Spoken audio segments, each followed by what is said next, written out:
Hello everyone, आप लोगों का मेरे चैनल में स्वागत है। जैसा कि आप लोगों ने थंबनेल पर देखा होगा, हम लोग टोटल जो है अभी तक जितने भी बिहार बीएड में हिंदी के क्वेश्चन आए हैं इस वीडियो में उन सभी क्वेश्चन को कवर करेंगे। तो चलिए स्टार्ट करते हैं। क्वेश्चन हमारा क्या है, इनमें से महाप्राण ध्वनि चुने। तो महाप्राण ध्वनि की बात करें तो ये कहाँ से क्वेश्चन है, ये वर्ण से क्वेश्चन है।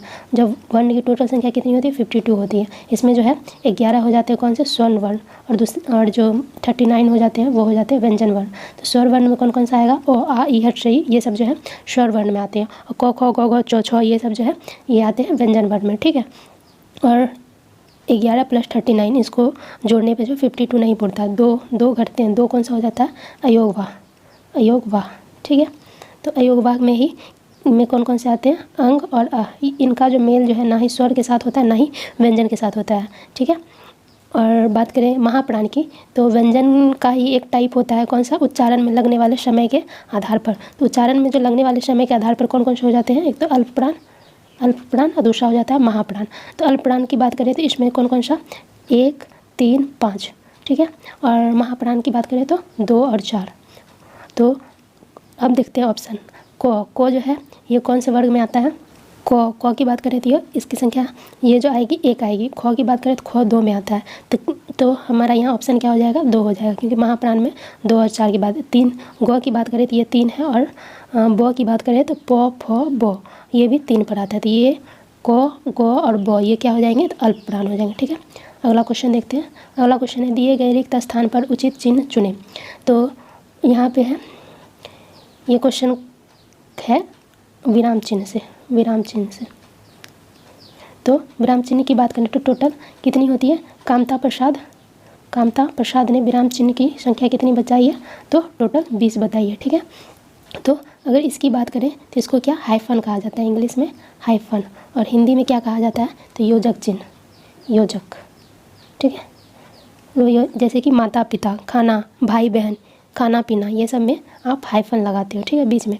और यहाँ पे बात करें ये तो इसको कहते हैं अल्प विराम, मतलब थोड़े समय के लिए रुकना होता है, और इंग्लिश में इसको कॉमा कहते हैं, ठीक है। और इसकी बात करें तो इसको क्या कहते हैं, विस्मयादि बोधक। जब भी कोई खुशी, उल्लास, हर्ष की बात होती है तो इसका यूज किया जाता है। तो यहाँ के कितना आहा, कितना सुंदर पुष्प है, तो यहाँ आश्चर्य का भाव हो रहा है और खुशी का भाव हो रहा है, तो यहाँ जो क्या लगेगा हमारा, तो ये विस्मयादि बोधक, ठीक है। और इसकी बात करें तो इसको कहते हैं प्रश्नवाचक, ठीक है। तो यहाँ हम लोग टोटल 4 चिन्ह देखें और आगे देख लेंगे अगर इस तरह का क्वेश्चन है, ठीक है। अगला क्वेश्चन है, इनमें अल्प विराम चिन्ह को चुने। तो अल्प विराम की बात करें तो अभी जस्ट इसके पहले वाले क्वेश्चन में बताया कि ये जो है इसको कहते हैं अल्प विराम, इसमें थोड़े से समय के लिए रुकना होता है, तो ठीक है। तो अल्प विराम चिन्ह कौन सा हो जाएगा, ये बी हो जाएगा।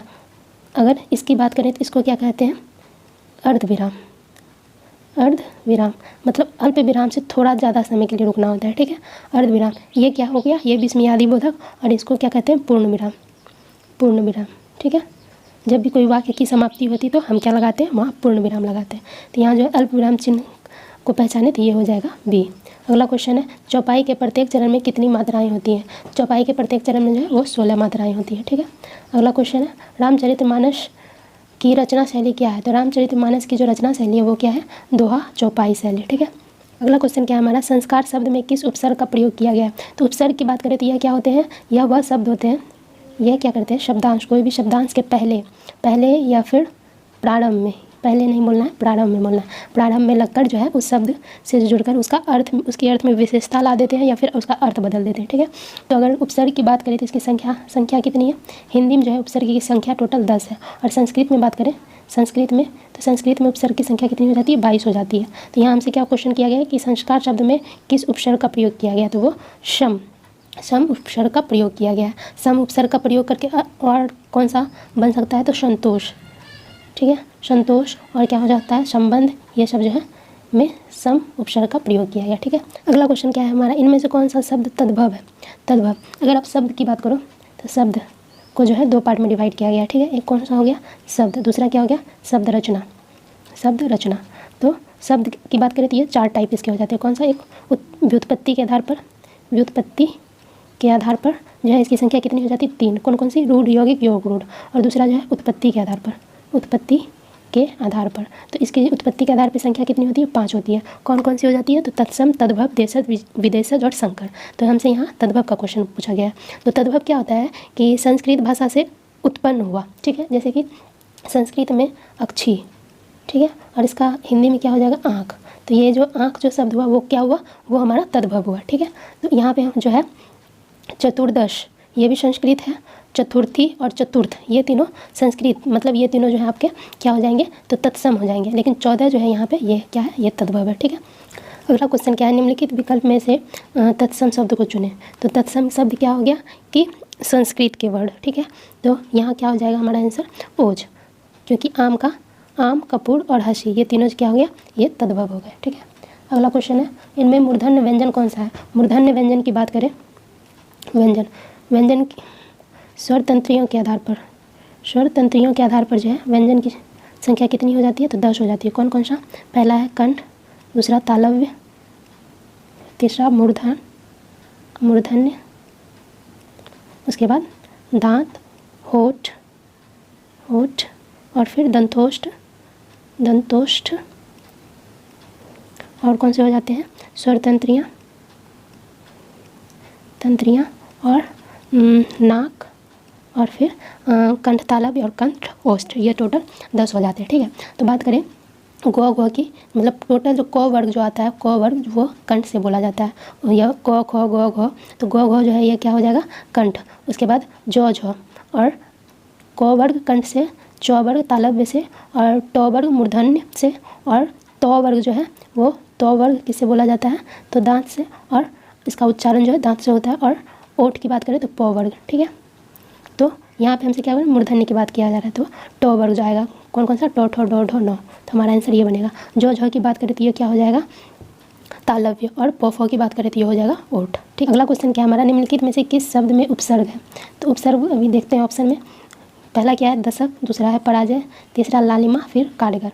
तो ये जो पराजय है इसमें जो है उपसर्ग है। उपसर्ग की पहले अभी जस्ट पहले बताया कि जो संस्कृत में है जो उपसर्ग की टोटल संख्या कितनी हो जाती है, तो 22 हो जाती है। और हिंदी में बात करें तो हिंदी में 10, ठीक है।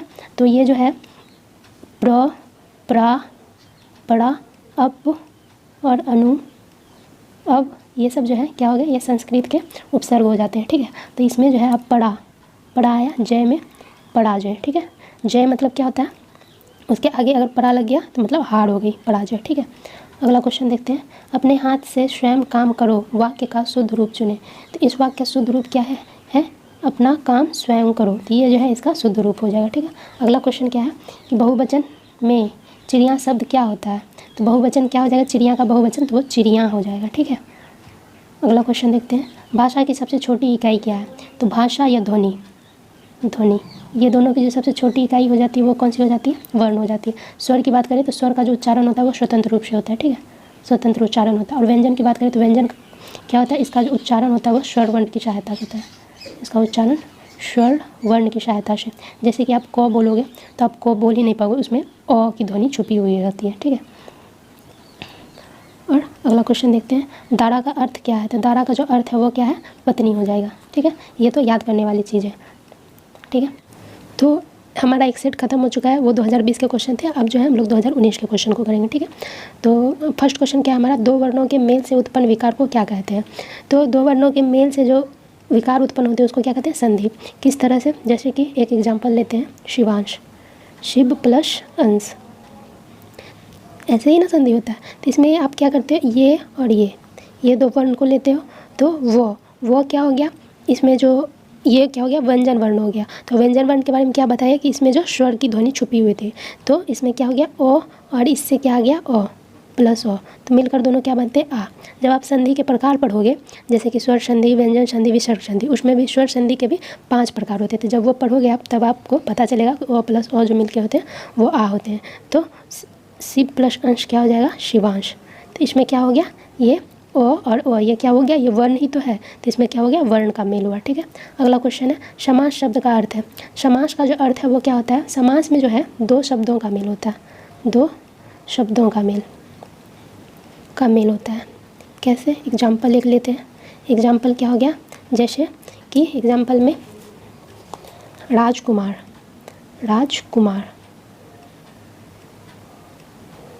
तो इसमें राज एक अलग वर्ड हुआ और कुमार एक अलग हुआ। मतलब राजा का कुमार को क्या बोलते हैं, राजा के पुत्र को राजा के का कुमार, ठीक है। मिलकर क्या हो जाता है, राजकुमार। तो ये जो है इसमें दो शब्दों का मेल होता है। और समास में क्या होता है, दो शब्दों का संक्षेप, जैसे कि राजा को कुमार, इसको संक्षेप करके क्या बनाए, तो राजकुमार। अगला क्वेश्चन क्या है हमारा, जिस समास में दोनों पदों को छोड़कर कोई अन्य पद प्रधान हो उसको क्या कहते हैं। तो समास के जो भेद को देखें तो इसके 6 भेद होते हैं। कौन कौन सा, फर्स्ट क्या हो जाता है, अव्ययी भाव समास, अव्ययी भाव समास, ठीक है। और दूसरा कौन सा हो जाता है, तो तत्पुरुष समास, तत्पुरुष समास। और थर्ड कौन सा आता है, तो कर्मधारय, कर्मधारय। चौथा क्या हो गया, द्विगु, द्विगु। फिर पांचवा द्वंद्व, द्वंद्व। और छठा जो है वो कौन सा आ जाता है, तो बहुव्रीहि, ठीक है, बहुव्रीहि। तो अगर पद प्रधानता की बात के अनुसार देखें तो अव्ययी भाव समास में क्या होता है, इसमें जो है पूर्व पद इसका जो है वो प्रधान होता है। जैसे कि अभी पिछले जो मैं जो एग्जांपल दिए कि राजकुमार मतलब राजा का कुमार, राजा का कुमार। तो इसमें क्या हुआ, राजकुमार में कौन सा, ये जो राज हुआ ये पद प्रधान हुआ, क्योंकि इसमें पूर्व पद प्रधान होता है। जैसे कि राजा से क्या बना सकते हैं, जैसे राजा का कुमार और राजा की कुमारी भी बना सकते हैं। तो इसलिए इसमें जो है पूर्व पद जो है वो प्रधान होता है। और तत्पुरुष की बात करें, तत्पुरुष, कर्मधारी और कौन सा, द्विगु, ये 3 की बात करें तो इसमें जो है इसका सेकेंड पद या फिर उत्तर पद इसको बोलते हैं, उत्तर पद, उत्तर पद में है, इसमें जो है वो प्रधान होता है। और द्वंद्व की बात करें तो इसमें जो है इसका दोनों पद प्रधान होता है, दोनों पद, ठीक है। और बहुव्रीहि की बात करें तो बहुव्रीहि में जो है इसके दोनों पद प्रधान ना होकर कोई अन्य ही पद प्रधान हो जाता है। जैसे इसका एग्जाम्पल लेते हैं लंबोदर, मतलब लंबा उदर, इसका अर्थ क्या निकल जाता है, तो गणपति जी। ये उसके बाद और क्या इसका एग्जाम्पल हो सकता है, जैसे नीलकंठ, ये किसके लिए प्रयोग किया जाता है, तो शंकर जी के लिए। तो जो ये जो है मतलब दोनों, इसमें क्वेश्चन हमसे क्या कह रहा है, दोनों पद को छोड़कर कोई अन्य पद प्रधान होता है तो वो क्या कहलाता है, बहुव्रीहि समास कहलाता है, ठीक है। अगला क्वेश्चन देखते हैं, संधि और समास में क्या समानता है। संधि और जो समास में है क्या समानता है वो पूछा जा रहा है। तो दोनों में क्या समानता है, कि दोनों में जो है शब्द को संक्षेप हो जाते हैं, ठीक है। अगला क्वेश्चन क्या है हमारा, लोटा डोरी में कौन सा समास है। तो लोटा डोरी में जो है वो कौन सा समास है, तो वो द्वंद्व समास है। द्वंद्व समास की बात करें तो इसमें जो दो शब्द के बीच में, इसमें शब्दों का मेल होता है समास में, तो इसमें दो शब्द के बीच में जो है हाइफन का चिन्ह लगता है, मतलब योजक चिन्ह लगता है, ठीक है। जैसे क्या हो गया, लोटा डोरी, माता पिता, माता पिता, खाना पीना, रोना धोना हो गया, हंसना खेलना, ये सब। तो इसी तरह इसके जो है द्वंद्व समास के भी 3 भेद होते हैं। कौन सा, पहला है इतरेत्तर द्वंद्व, ठीक है। दूसरा कौन सा हो जाता है, वैकल्पिक द्वंद्व, वैकल्पिक द्वंद्व। और तीसरा जो हो जाता है वो कौन सा हो जाता है, समाहार द्वंद्व, समाहार द्वंद्व। तो इतरोत्तर द्वंद्व में क्या आता है, जिस मतलब कि अगर आप शब्द का विग्रह करोगे, विग्रह करने के बाद जो है बीच में कौन सा आ जाता है, बीच में और आ जाए, और क्या, तथा और एवं का, एवं शब्द है, जैसे कि माता और पिता, भाई और बहन, ये सब। तो ये क्या हो जाएगा, इतरोत्तर द्वंद्व होगा। और वैकल्पिक द्वंद्व की बात करें तो इसके मतलब हाइफन हट के क्या लग जाए, या अथवा लग जाए, तो ऐसे इसको क्या कहेंगे, वैकल्पिक द्वंद्व कहेंगे, ठीक है। चावल या दाल, इस तरह से। तो ये जो हो जाएगा कौन सा, जिसके बीच में हाइफन लगता है वो द्वंद्व समास कहलाता है। अगर द्विगु की बात करें तो द्विगु क्या होता है, इसमें नंबर, जैसे कि नौरंग, नौरंग, तो 9 क्या हो गया, ये नंबर हो गया। उसके बाद चतुर्भुज, चतुर्भुज, चतुर्भुज जो क्या हो गया, यह बहुव्रीहि भी हो गया और क्या हो गया, द्विगु भी हो गया। तो अगर दोनों ऑप्शन में रहे तब तो आप बहुव्रीहि देना, अगर वो ऑप्शन में नहीं रहे तब क्या होगा, द्विगु होगा। और मतलब जिस भी शब्द के आगे आपको लगे कि अंक लगा हुआ है, जैसे त्रिफला, पंचवटी, चौराहा, ये सब जो है द्विगु समास हो जाते हैं, ठीक है। अगला क्वेश्चन क्या है, हथकड़ी में कौन सा समास है। तो हथकड़ी में जो है वो कौन सा समास पड़ता है, वो तत्पुरुष समास पड़ता है। तत्पुरुष समास की बात करें तो इसका जो है कौन सा, उत्तर पद, उत्तर पद जो है वो प्रधान होता है।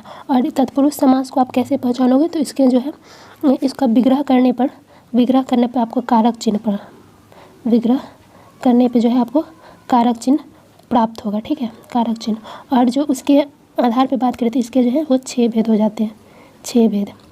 कौन कौन सा, ऊपर से कर्ता ने, कर्ता ने को हटा दीजिए, फिर वहाँ से आगे से कर्ता ने, कर्म को कर्ण से संप्रदान के लिए अपादान से, उसके बाद अपादान तत्पुरुष समास, उसके बाद क्या हो जाएगा, संबंध अधिकरण, ये, ठीक है।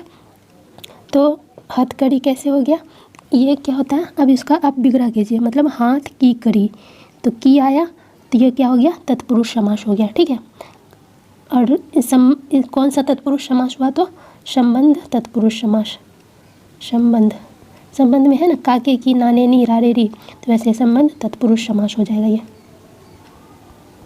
ठीक है, अगला क्वेश्चन देखते हैं। शब्द के पश्चात भाग में लगकर जो संबंध तत्व नया शब्द निर्मित करता है उसे कहते हैं। मतलब शब्द के पश्चात में लगकर, किसी भी शब्द के पश्चात में कौन सा लगता है, तो वो प्रत्यय लगता है। उपसर्ग क्या होता है, वो शब्द के प्रारंभ में लगता है, और प्रत्यय जो है वो शब्द के पश्चात में लगता है। ठीक है, बाद में लगता है। अगला क्वेश्चन है, घुमक्कर में कौन सा प्रत्यय है।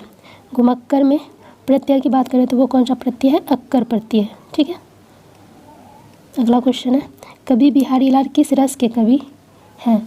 तो कवि बिहारी लाल की बात करें तो ये जो है श्रृंगार रस के कवि हैं। ठीक है, अगला क्वेश्चन क्या है हमारा, दोहे के पहले चरण और तीसरे चरण में कितनी मात्राएं होती हैं। तो दोहे के पहले और तीसरे चरण में कितनी मात्राएं होती हैं, 13 मात्राएं होती हैं। और इससे पहले जो 2020 में आया के क्वेश्चन में आया था वो 16। क्या, तो चौपाई में कितनी होती है, चौपाई में कितनी होती है, तो 16 होती है। ठीक है, अगला क्वेश्चन क्या हमारा, 3 बेर खाती हूँ सो 3 बेर खाती हूँ में कौन सा अलंकार है। तो अलंकार की बात करें तो ये 2 टाइप के होते हैं, 2 टाइप के। पहला कौन सा हो जाता है, शब्दालंकार, शब्दालंकार, और दूसरा कौन सा हो जाता है, तो अर्थालंकार, अर्थालंकार। ठीक है, शब्दालंकार की बात करें तो उसमें कौन से आ जाते हैं, श्लेष, यमक, ये सब जो है शब्दालंकार में आ जाते हैं, लेकिन उपमा जो है ये आपके अर्थालंकार में आ जाता है, अर्थालंकार। ठीक है, तो यहाँ हमसे क्या पूछा गया है, 3 बेर खाती हूँ सो 3 बेर खाती हूँ में कौन सा अलंकार है। तो इसमें क्या है, यमक अलंकार है। तो कैसे, तो देखो आप 3 बेर और 3 बेर खाती, ये जो है, ये जो शब्द का जो है 2 बार रिपीटेशन हुआ, और दोनों रिपीटेशन तो 2 बार हुआ लेकिन दोनों का 2 अर्थ निकल रहा है। इसमें क्या करी कि 3 बेर खाती, मतलब 3 टाइम खाती है वो, और तीनों टाइम क्या खाती है, तो 3 बेर, खाने वाला जो बैर होता है ना वो खाती है। ठीक है, तो ये जो कौन सा हो जाएगा, यमक अलंकार। अगला क्वेश्चन है, अंडे का शहजादा मुहावरे के सही अर्थ क्या है, चयन कीजिए। तो अंडे का शहजादा मतलब क्या होता है, कमज़ोर व्यक्ति नहीं, चालाक व्यक्ति। इसमें जो क्या हो जाएगा, अनुभवहीन व्यक्ति। जैसे कि आप बोलते हो ना, कुएं का मेढक, वो क्या होता है, कुएं से बाहर निकला ही नहीं तो वो दुनिया के बारे में कुछ जानता ही नहीं। उसी प्रकार जो है अंडे का शहजादा जो है वो अंडे के अंदर ही, मान लीजिए कि अंडे के अंदर ही रहता है, तो वो उसको जो बाहर के थी से जो है वो अनुभवहीन है, उसको किसी प्रकार का अनुभव नहीं है। ठीक है, अगला क्वेश्चन है, अम्बु शब्द के पर्यायवाची शब्द का चयन करें। तो अम्बु का जो पर्यायवाची हो जाएगा वो कौन सा हो जाएगा, जल हो जाएगा। ठीक है, अगला क्वेश्चन है, मृगांक शब्द के पर्यायवाची शब्द का चयन कीजिए। तो मृगांक का जो पर्यायवाची होता है वो क्या होता है, सुधाकर। ठीक है, अगला क्वेश्चन है, विधि शब्द के विलोम शब्द का चयन कीजिए। इसमें क्या पूछ रहा है, अपोजिट पूछ रहा है। तो ये सब पर्यायवाची हो गए, विलोम हो गए, एकार्थी, अनाकार्थी, ये सब क्या हो जाते हैं, तो अर्थ के आधार पर शब्द के भेद हैं ये सब। तो यहाँ विधि का जो विलोम हो जाएगा वह कौन सा हो जाएगा, निषेध हो जाएगा। ठीक है, तो हमारे 2019 के भी क्वेश्चन खत्म हो गए, हम लोग 2018 के क्वेश्चन को देखते हैं।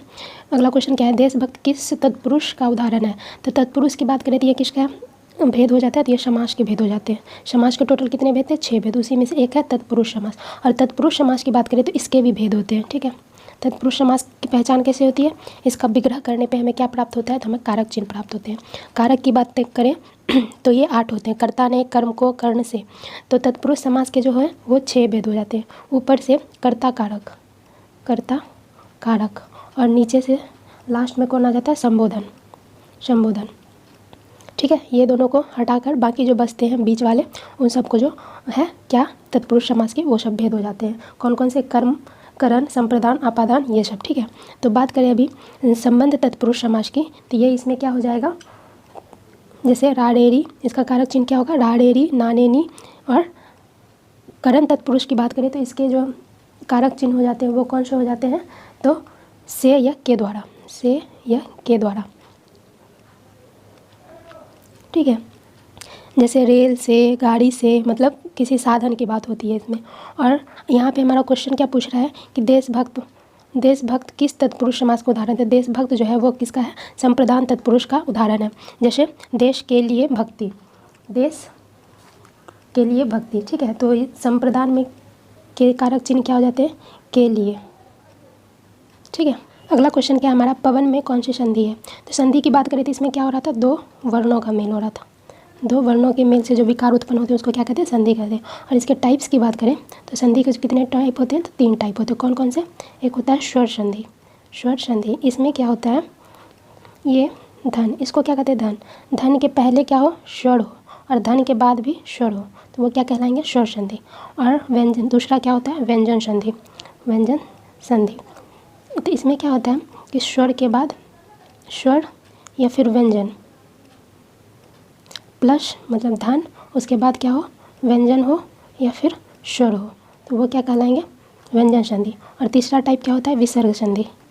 विसर्ग संधि, तो विसर्ग में क्या होता है कि धन के पहले क्या हो, विसर्ग की मात्रा हो, और धन के बाद क्या हो, स्वर हो या फिर व्यंजन हो, ये क्या कहलाएगी, ये कहलाती है विसर्ग संधि। और स्वर संधि की बात करें तो इसके कितने टाइप हो जाते हैं, तो इसके 5 टाइप हो जाते हैं, 5 टाइप। इसी में कौन कौन सा है, दीर्घ स्वर संधि, गुण स्वर संधि, तीसरा कौन सा हो जाएगा, वृद्धि स्वर संधि, यन स्वर संधि, और 5वां कौन सा हो जाएगा, अयादी स्वर संधि। तो पवन की बात करें तो पवन कौन सी संधि है, तो ये अयादी संधि है। कैसे, पवन में क्या होता है, इसका आप जब संधि विच्छेद करोगे तो क्या होगा, प प्लस अन, ठीक है। और जब यहाँ से क्या हो गया, धन के पहले क्या हो गया, अ की मात्रा आ गई, और धन के बाद क्या आ गया, ओ आया, तो जब असामान्य स्वर है ये, तो आया, ये दोनों मिलके क्या हो जाता है, आव होते हैं, अव बनते हैं। तो अब करो, अब क्या हो गया, प जैसा ही रहेगा, उसके बाद वो न, क्या हो गया, पवन, ठीक है। अगला क्वेश्चन देखते हैं, आच्छादन का संधि विच्छेद है। तो आच्छादन के संधि विच्छेद की बात करें तो ये कौन सा हो जाएगा, आ प्लस छादन, ठीक है। अगला क्वेश्चन देखते हैं, सरह प्लस जौ का संधि रूप है, ये कौन सी संधि हो गई, ये हो गई विसर्ग संधि। विसर्ग संधि कैसे, तो धन के प्लस क्या आया, विसर्ग की मात्रा, और धन के बाद व्यंजन आया है, व्यंजन, ठीक है, तो ये विसर्ग संधि होगी।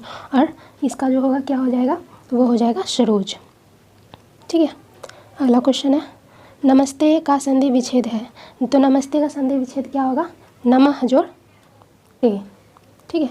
ये भी नमस्ते भी जो है ये विसर्ग संधि है, विसर्ग संधि है। ये सब के जो है रूल हैं, और ये थोड़ा संधि जो है बड़ा चैप्टर भी है, तो इसलिए मैं यहाँ उतनी डीप में नहीं बता रही, ठीक है। अगला क्वेश्चन है, कौन सा समास है जिसका पहला पद संख्यावाची होता है। तो समास का पूछ रहा है पहला पद, तो टोटल कितने, 6 भेद होते हैं। अव्ययी भाव समास और तत्पुरुष समास, उसके बाद कर्मधारय, फिर द्वंद्व, फिर द्विगु और फिर बहुब्रीहि। तो द्विगु की बात करें तो ये क्या होता है, इसका पहला पद जो होता है, पहला पद जो होता है वो कौन सा होता है, संख्यावाची होता है, संख्यावाची। कैसे, जैसे कि नवग्रह और फिर त्रिफला, तो यहाँ 9 ग्रह में 9 आया, त्रिफला में 3 आया, फिर चौराहा। और बात करें तो इसमें क्या आ जाएगा, और एग्जाम्पल चतुर्भुज, ये सब जो है किसके एग्जाम्पल हो गए, तो ये द्विगु के एग्जाम्पल हो गए, ठीक है। अगला क्वेश्चन क्या है, वह कौन सा समास है जिसका पूर्व पद विशेषण होता है। तो विशेषण की बात करें तो यह कर्मधार समास होता है। कर्मधार समास में क्या होता है, इसका जो है कौन सा पद, तो इसका उत्तर पद प्रधान होता है, और तत्पुरुष का भी उत्तर पद प्रधान होता है, ठीक है। और द्विगु का भी उत्तर पद ही प्रधान होता है। और बात करें तो इसका जो पूर्व पद होता है, मतलब पहले वाला जो पद होता है वो कौन सा होता है, तो वो विशेषण और विशेष्य, और क्या हो जाता है साथ ही, उपमा उपमेय में का संबंध होता है, उपमा उपमान और उपमेय, ठीक है। विशेषण की बात करें तो जो किसी की विशेषता बताता है उसे विशेषण कहते हैं, और जिसकी विशेषता बताई जाए उसे विशेष्य कहते हैं, ठीक है। और अगला क्वेश्चन देखते हैं। अगला क्वेश्चन है, कौन सा शब्द द्विगु समास का उदाहरण है। तो द्विगु समास की बात करें तो इसमें क्या होता है, संख्यावाची, अभी पहले भी आया क्वेश्चन, संख्यावाची होता है। तो अब देखो, यथाशक्ति, इसमें संख्या पता चल रहा है, नहीं। पुरुषोत्तम, इसमें भी संख्या नहीं। बुधान, इसमें भी संख्या नहीं है। लेकिन सप्ताह में कितना, 7 दिन, तो ये क्या हो गया, संख्यावाची हो गए, ठीक है। अगला क्वेश्चन है, निम्नलिखित विकल्पों में से कानन के पर्यायवाची शब्द का चयन करें। तो कानन मतलब क्या होता है, वन होता है, ठीक है। अगला क्वेश्चन है, किस शब्द के पूर्व भाग में जुड़कर जो नया शब्द बनता है, किसी शब्द के पूर्व भाग में जो जुड़कर नया शब्द बनता है उसे क्या कहते हैं? तो क्या बोले थे इससे पहले, जो पिछले ईयर मतलब अभी जो किए उसमें भी ये क्वेश्चन रिपीट हो गया। तो उसको क्या कहते हैं? पूर्व में जुड़ता है। तो पूर्व में क्या किस में जुड़ता है? तो उपसर्ग में, ठीक है। और प्रत्यय में जो है बाद में जुड़ता है, ठीक है। और उपसर्ग की बात करें तो टोटल इसकी संख्या कितनी होती है? तो हिंदी में 10 होती है और संस्कृत में 22 होती है। मैं बार बार इसलिए बता रही हूँ ताकि याद हो जाए, ठीक है। 22 होती है। अगला क्वेश्चन, सफाई में कौन सा प्रत्यय है? तो सफाई में कौन सा प्रत्यय है? आई प्रत्यय है। अगला क्वेश्चन है, श्रृंगार रस का स्थायी भाव है। तो श्रृंगार रस का स्थायी भाव क्या होगा? वो हो जाएगा रति, ठीक है। अगला क्वेश्चन है, चौपाई के प्रत्येक चरण में कितनी मात्राएं हैं? ये क्वेश्चन रिपीट हो गया, मतलब दोबारा पूछ लिया गया है। तो चौपाई के प्रत्येक चरण में कितनी मात्राएं होती है? तो 16 मात्राएं होती है, ठीक है। अगला क्वेश्चन हमारा क्या है, अंबर पनघट में डूबो रही तारा घट उषा नागरी में कौन सा अलंकार है? तो अलंकार की बात करें तो ये कितने टाइप के हो जाते हैं? तो ये 2 टाइप के होते थे। कौन कौन सा? पहला था शब्दालंकार, और दूसरा कौन सा हो गया? अर्थालंकार, ठीक है। तो शब्दालंकार की बात करें तो इसमें कौन कौन से आ जाएंगे? तो इसमें अनुप्रास, यमक और श्लेष, और कौन सा? प्रश्न और वक्रोकृत, ठीक है। ये सब जो है इसमें इसके भेद हो जाते हैं। और अर्थालंकार की बात करें तो इसमें कौन कौन सा आ जाता है? तो इसमें रूपक, उपमा और संदेह, उत्प्रेक्षा, ये सब आ जाते हैं, ठीक है। तो यहाँ क्या कह रहा है कि अंबर पनघट में डूबो राही तारा घट उषा नागरी। तो इसमें कौन सा अलंकार है? इसमें रूपक अलंकार है। रूपक अलंकार में क्या होता है कि उपमेय को उपमान के रूप में दिखाया जाता है, ठीक है। उपमान के रूप में दिखाया जाता है,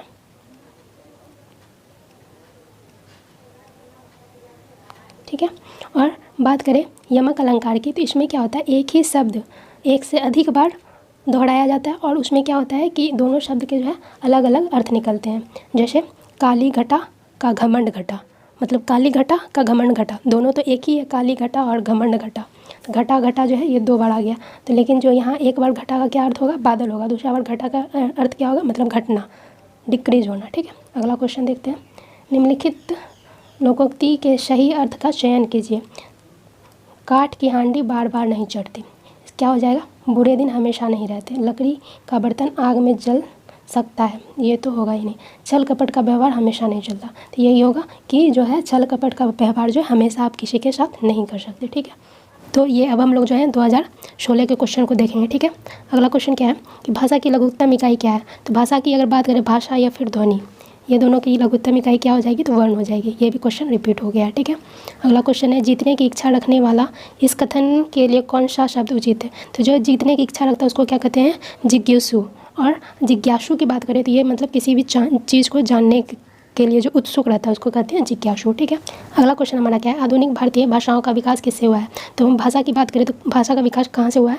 1500 ईस्वी से, जब आर्य भारत में आए थे। आर्य कहाँ से आए थे? तो आर्य मध्य एशिया से भारत में आए थे और उनकी भाषा क्या थी? तो संस्कृत थी। तो आर्य के ही भाषा को है जो है ना 3 पार्ट में बांटा गया। तो कौन कौन सा? एक था प्राचीन आर्य भाषा, प्राचीन, और फिर दूसरा कौन सा आ गया? मध्यकालीन, और थर्ड जो आया वो आधुनिक। तो प्राचीन की बात करें तो इसका का जो टाइम था वो कब से कब था? तो 1500 BC से लेकर 500 BC तक इसका टाइम था, ठीक है। और मध्यकालीन की बात करें तो इसका टाइम था 500 BC से लेकर 1000 ईस्वी तक, 1000 ईस्वी तक। और आधुनिक भारत की बात करें, आधुनिक आर्य भाषा की, तो इसका टाइम था 1000 ईस्वी से लेकर कितना अभी तक स्टिल बोल देते हैं, ठीक है। तो उसी में जो है प्राचीन आर्य भाषा में कौन कौन सी आ जाती थी? वैदिक संस्कृत, और फिर कौन सी आ जाती थी? तो लौकिक संस्कृत, लौकिक। और जो मध्यकालीन आर्य भाषा थी उसमें जो थी कौन सी आती थी? तो पाली, उसके बाद प्राकृत, फिर अपभ्रंश, फिर अपहट। तो यहाँ जो अपभ्रंश है, हिंदी भाषा का जो विकास किससे हुआ है? तो अपभ्रंश से हुआ है। अपभ्रंश में ही जो है आगे उसका डिवीज़न होता है, स्वर सैनी अपभ्रंश, मागधी अपभ्रंश, उसी में आते हैं ब्रजभाषा, ये सब, ठीक है। अगला क्वेश्चन है, निम्नलिखित में से यौगिक शब्द छांटिए। तो यौगिक क्या हो गया? शब्द के कितने भेद थे? तो 2, ठीक है। नहीं, शब्द के कितने? 4 भेद थे। एक कौन सा था? व्युत्पत्ति के आधार पर। तो व्युत्पत्ति के आधार पर जो शब्द के कितने भेद थे? 3। कौन कौन सा? रूढ़, यौगिक और योग रूढ़। तो रूढ़ में क्या होता है कि रूढ़ जो शब्द होता है उसको आप जो, जैसे कि नल, अब नल को आप इसका विच्छेद करो, 9 + मतलब धन और लो, तो नो क्या ये सार्थक हुआ? नहीं, ये सार्थक शब्द बना नहीं। तो इस तरह के जो शब्द होते हैं उसको रूढ़ शब्द कहते हैं। और यौगिक में क्या आ जाते हैं? जिसके दोनों मतलब धन के पहले और धन के बाद दोनों का जो सार्थक शब्द बने, ठीक है। तो दशानन, दशानन जो है ये आप इसको क्या कहता है? यौगिक नहीं बोल सकते, क्योंकि ये क्या हो जाएगा? दशानंद किसके लिए प्रयोग किया जाता है? तो रावण के लिए। रूढ़ यौगिक और योग रूढ़, तो दशानंद क्या हो जाएगा? योग रूढ़ हो जाएगा, योग रूढ़, ठीक है। और ये चतुर्भुज जो है ये भी प्रयोग किया जाता है। गोपाल ये जो है कृष्ण जी के लिए प्रयोग किया जाता है, लेकिन परोपकार जो है ये हो जाएगा आपका यौगिक, ठीक है। अगला क्वेश्चन देखते हैं। अगला है तो पर बाड़ो उस पर उस बसी उर्वशी, तो पर बाड़ो उर्वशी सुन राधिका सुजान, तू मोहन के उर्वशी है उर्वशी समान। तो ये क्या हो गया? फिर से अलंकार का क्वेश्चन। अलंकार का क्वेश्चन जो है सब में आ ही रहे हैं। तो ये क्या हो गया? ये हो गया आपका अनुप्रास अलंकार। अनुप्रास अलंकार में क्या होता है कि एक ही वर्ण की जो है पुनरावृत्ति होती है, पुनरावृत्ति, ठीक है।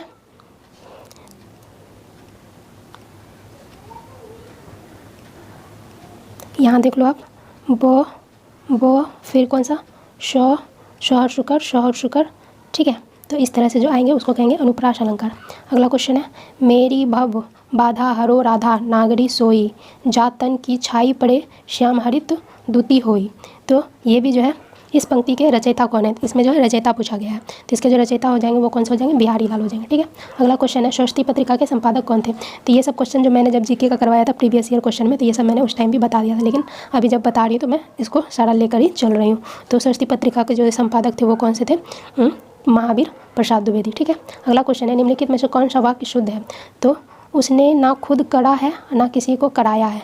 तो ये वाक्य जो है क्या है? ये अशुद्ध है, ठीक है। तुमको हमारे से क्या बैर है? आप खुद ही बोल कर देखो, आपको लगेगा कि ये सही नहीं है। हम आपके कुशल क्षेम की आकांक्षी हैं, तो ये जो है ये सही हो जाएगा। अगला क्वेश्चन है बोलगा से गंगा किसकी रचना है? तो बोलगा से गंगा जो है ये राहुल शाकृत्यायन इनकी रचना है, ठीक है। अगला क्वेश्चन है बैल एक असल पशु है, इस वाक्य में असल शब्द का क्या है? तो असल मतलब क्या होता है? मजबूत कंधों वाला, ठीक है। तो हमारा 2016 का क्वेश्चन खत्म हो चुका है। अब हम लोग जो है 2015 का क्वेश्चन को देखेंगे, ठीक है। तो क्वेश्चन क्या है? जिसका ज्ञान इंद्रियों द्वारा हो सके वाक्य हेतु एक सही शब्द चुनिए। तो इस वाक्य में क्या हो जाएगा? इंद्रियानुभूति, ठीक है। इसका ये सही शब्द हो जाएगा। अगला क्वेश्चन है रुगंता का सही विलोम चुने। तो रुगंता मतलब क्या होता है? बीमारी, और बीमारी का उल्टा क्या हो जाएगा? तो स्वस्थ, ठीक है। अगला क्वेश्चन है दंत ध्वनि का चयन करें। तो दांत क्या स्वर तंत्रियों के आधार पर कितने थे? तो 10 थे। कंठ, तालव्य, मूर्धन्य जिसको कहते हैं मूर्धन्य, उसके बाद दांत, उसके बाद होठ। तो दांत की बात करें तो किसमें क्या आ जाएगा? इसमें क वर्ग आएगा, इसमें च वर्ग, इसमें ट वर्ग, और इसमें क्या आ जाएगा? तो त वर्ग। तो वर्ग पूरा मतलब तो, थो, दो, धो और कौन सा? नौ। और बात करें, ठीक है, और बात करें तो इसमें कौन सा आ जाएगा? लौ और सौ, और ये नुक्ता वाला जो भी जो है इसी में आएगा, ठीक है। ये नुक्ता वाला जो, तो यहाँ हमारा ऑप्शन क्या हो जाएगा? ऑप्शन बी, ठीक है। अगला क्वेश्चन है तत्सम शब्द का चयन करें। तो तत्सम इसमें कौन सा है? वो कौन सा हो जाएगा? तत्सम और तद्भव। तो ये केवल जो है ये तत्सम हो जाएगा, ठीक है। अगला क्वेश्चन है संकर शब्द चुने। तो संकर क्या होता है? शब्द के जो 4 भेद जो हम लोगों ने देखे थे, तो उत्पत्ति के आधार पर कितने थे? उत्पत्ति के आधार पर 5 थे। कौन कौन सा? तो पहला था तत्सम, तद्भव, देशज, विदेशज और संकर। संकर की बात करें तो इसमें क्या होता है? दो भाषा, इसमें मतलब 2 जगह की लैंग्वेज का प्रयोग होता है, ठीक है। एक देशी और एक विदेशी, जैसे कि फारसी और ये सब। तो इसमें कौन सा आंसर हमारा हो जाएगा? वो हो जाएगा जमादार। ये जो क्या है? ये संकर शब्द है, ठीक है। अगला क्वेश्चन है शुद्ध शब्द का चयन कीजिए। तो इसमें शुद्ध कौन सा हो जाएगा? तो ज्योतिर्मय, ये, ठीक है। अगला क्वेश्चन है जिसके बिना काम न चले के लिए कौन सा शब्द है? तो जिसके बिना काम ना चले उसके लिए कौन सा शब्द प्रयोग किया जाता है? तो अपरिहार्य, ठीक है। अगला क्वेश्चन है नौकर का पर्यायवाची। तो नौकर का पर्यायवाची क्या होता है? ये होता है अनुचर। अगला क्वेश्चन है अनुराग का विलोम शब्द है। तो अनुराग का विलोम क्या हो जाएगा? यहाँ पे हो जाएगा विराग, ठीक है। अगला क्वेश्चन नवरत्न में किस समास की योजना है? तो समास की बात करें तो टोटल कितना था? 6 भेद थे। और किसमें? यहाँ नवरत्न मतलब यहाँ अंक की बात की गई, तो वो कौन सा हो जाएगा? द्विगु हो जाएगा, ठीक है। अगला क्वेश्चन है पर्यावरण में संधि विच्छेद होता है। तो पर्यावरण में जो होता है वो परि जोड़ आवरण, ठीक है, ये हो जाएगा इसका। अगला क्वेश्चन है सर्वनाम का भेद नहीं है। तो सर्वनाम की बात करें, सर्वनाम तो इसका जो प्रयोग के आधार पर है, कितने भेद हैं प्रयोग के आधार पर, तो इसके 6 भेद हो जाते हैं। कौन? पहला पुरुषवाचक, उसके बाद निजवाचक, निश्चयवाचक, फिर अनिश्चयवाचक, और तो ये 3 हो गया। एक पहला क्या हो गया? पुरुषवाचक, फिर निजवाचक, फिर इसमें निश्चयवाचक, फिर अनिश्चयवाचक, उसके बाद संबंधवाचक, और छठा जो हो जाएगा प्रश्नवाचक। ठीक, तो इसमें कौन सा? ये लिंगवाचक जो है ये सर्वनाम का भेद नहीं है। अगला क्वेश्चन है, आंधी का आम का क्या अर्थ है? आंधी का आम मतलब क्या होता है? बहुत सस्ती, उपयोगी, बहुत उपयोगी वस्तु। नहीं, ये क्या हो जाएगा? बहुत सस्ती, मतलब उसका कोई मोल नहीं रहता फिर। ठीक है, भाषा का व्याकरणिक योग्यता प्राप्त इकाई कौन सी है? तो भाषा की जो व्याकरणिक योग्यता प्राप्त इकाई है वो कौन सी हो जाएगी? वो हो जाएगी पद। ठीक है, अगला क्वेश्चन है, राम नाम की लूट है, लूट सके तो लूट, पीछे तो पछताओगे, यह तन जाए छूट, किसकी पंक्ति है? तो यह पंक्ति की बात करें तो यह किसकी पंक्ति है? ये हो जाएगी कबीर की। ठीक है, अगला क्वेश्चन जो हमारा वो क्या होगा? साकेत किसकी रचना है? तो साकेत जो है ये किसकी रचना है? ये हो जाएगी मैथिली शरण गुप्त की रचना है। ठीक है, अगला क्वेश्चन, प्रेमचंद के बचपन का नाम क्या है? तो प्रेमचंद के जो बचपन का नाम है वो नवाब राय। ये सब क्वेश्चन जो है मैंने जीके में भी करवा दिए हैं, तो इसलिए मैं स्पीड से इसको करा रही हूँ। ठीक है, ब्रह्म समाज की स्थापना की किसने की? तो ब्रह्म समाज की स्थापना की बात करें तो ये राजा राम मोहन राय ने की। और अब पूछिए आर्य समाज की स्थापना, तो वो दयानंद सरस्वती ने। ठीक है, कब की? तो 1875 में की थी। ठीक है, अगला क्वेश्चन है, कवियों के कवि किस हिंदी कवि को कहा जाता है? तो वो किसको कहा जाता है? ये नागार्जुन को कहा जाता है। ठीक है, अगला क्वेश्चन है, अंतर्राष्ट्रीय हिंदी विश्वविद्यालय भारत में कहाँ स्थित है? ये कहाँ है? वर्धा कहाँ पड़ता है? तो महाराष्ट्र में। और एक क्वेश्चन और क्या होते हैं कि हिंदी दिवस कब मनाया जाता है? वर्ल्ड हिंदी डे, ये कब मनाया जाता है? ये 10 जनवरी को मनाया जाता है। ठीक है, कब से मनाया जा रहा है? 2006 से मनाया जा रहा है। अगला क्वेश्चन है, चतुरी चमार नामक लघु उपन्यास के लेखक कौन है? तो इसके जो लेखक हैं वो कौन हो जाएंगे? निराला। ठीक है, अगला क्वेश्चन है, आवारा मसीहा किस लेखक की जीवनी पर आधारित है? तो आवारा मसीहा जो है यह प्रेमचंद की जीवनी पर आधारित है। ठीक है,